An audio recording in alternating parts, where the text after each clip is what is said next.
इनामदार यूनानी medical college and hospital की मैं आज बात कर रहा हूं, जहां पर honourable speaker of legislative assembly Shri UT Khader ji को वेलकम किया गया। इस वेलकम में खास तौर पर उनका फेलिसिटेशन सेरेमनी रखी गई थी और कॉलेज के प्रेसिडेंट डॉक्टर कमरुज़्ज़मा इनामदार ने ऑनरेबल यूटी खादर जी को फेलिसिटेट किया as a token of appreciation. और साथ ही साथ यूटी खादर जी ने एक इंस्पायरिंग स्पीच भी दी और कहा कि इंपॉर्टेंस क्या है एजुकेशन के, लीडरशिप के और पब्लिक सर्विस के। उन्होंने सभी स्टूडेंट्स को मोटिवेट किया ताकि वो अपनी पढ़ाई में एक्सेल करें और एक्सेलेंस के लिए आगे बढ़ते जाएं।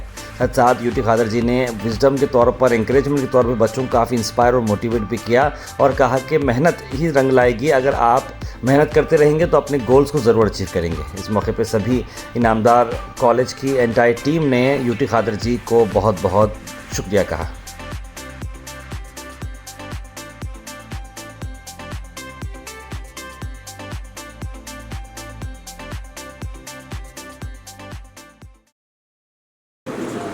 बिस्मिल्लाहिर्रहमानिर्रहीम वल्आदियाति ज़बहा फल्मूरियाति क़दहा।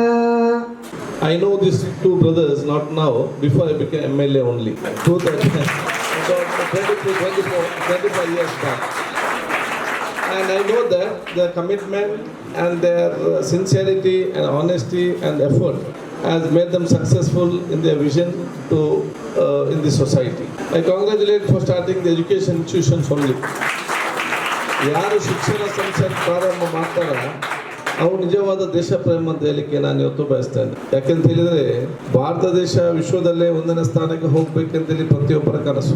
ಭಾರತ ದೇಶ ವಿಶ್ವದಲ್ಲೇ 1ನೇ ಸ್ಥಾನಕ್ಕೆ ಹೋಗ್ಬೇಕಾದ್ರೆ ನಾವು ಮಂತ್ರಿಗಳು ಮತ್ತು ಶಾಸಕರು ಬಲಿಷ್ಠ ಆದ್ರೆ ಭಾರತ ದೇಶ ಬಲಿಷ್ಠವಾಗಲಿಕ್ಕೆ ಸಾಧ್ಯವಿಲ್ಲ. ಪಾರ್ಲಿಮೆಂಟ್ ಅಲ್ಲಿ ಕೂತುವಂತ ಮಂತ್ರಿಗಳು ಮತ್ತು ಪಾರ್ಲಿಮೆಂಟ್ ಅಲ್ಲಿ ಕೂತ್ಕೊಳ್ಳುವಂತ ಎಂಪಿಗಳು ಬಲಿಷ್ಠ ಆದರೂ ಕೂಡ ಭಾರತ ದೇಶ ಬಲಿಷ್ಠವಾಗಲಿಕ್ಕೆ ಸಾಧ್ಯವಿಲ್ಲ. ಎಸಿ ರೂಮ್ ಅಲ್ಲಿ ಕೂತ್ಕೊಳ್ಳುವಂತಹ ಅಧಿಕಾರಿಗಳು ಮತ್ತು ಎಸಿ ರೂಮ್ ಅಲ್ಲಿ ಕೂತ್ಕೊಳ್ಳುವಂತಹ ಶ್ರೀಮಂತರು ಬಲಿಷ್ಠರಾದರೂ ಕೂಡ ಭಾರತ ದೇಶ ಬಲಿಷ್ಠವಾಗಲಿಕ್ಕೆ ಸಾಧ್ಯವಿಲ್ಲ.